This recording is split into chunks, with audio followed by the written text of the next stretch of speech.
Now let's talk about the non-stimulant options as far as Wellbutrin and Strattera.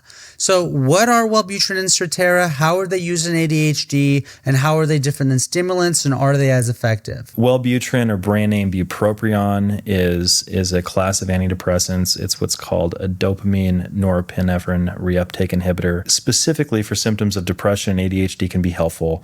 It can give people a sense of energy, a sense of motivation, can help people perhaps with goal-oriented behavior. And it is not classically, a stimulant. And it can help also, its primary indication is to help with mood disorders. And it also is marketed for tobacco use cessation, for example. Right.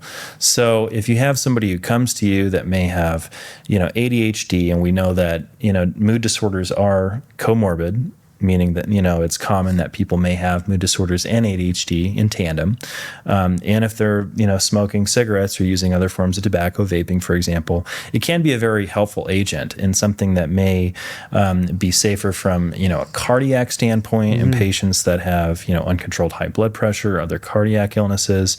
And it may be a good catch-all if you have patients with kind of all those symptoms as well. There's also much less of a risk of dependence with Wellbutrin than Adderall. Wellbutrin is not a controlled substance. It operates on the same neurotransmitters as Adderall, dopamine and norepinephrine. It is strictly a reuptake inhibitor, so it's not causing any sort of release. And there are excellent trials, plus double-blinded, placebo-controlled trials of using Wellbutrin as a single agent to treat ADHD that shows that it is much more effective than placebo. The ideal candidate of, okay, I'm somewhat depressed, I have ADHD, I'm trying to get off smoking, 3 birds, 1 stone. Mind you, it's less potent.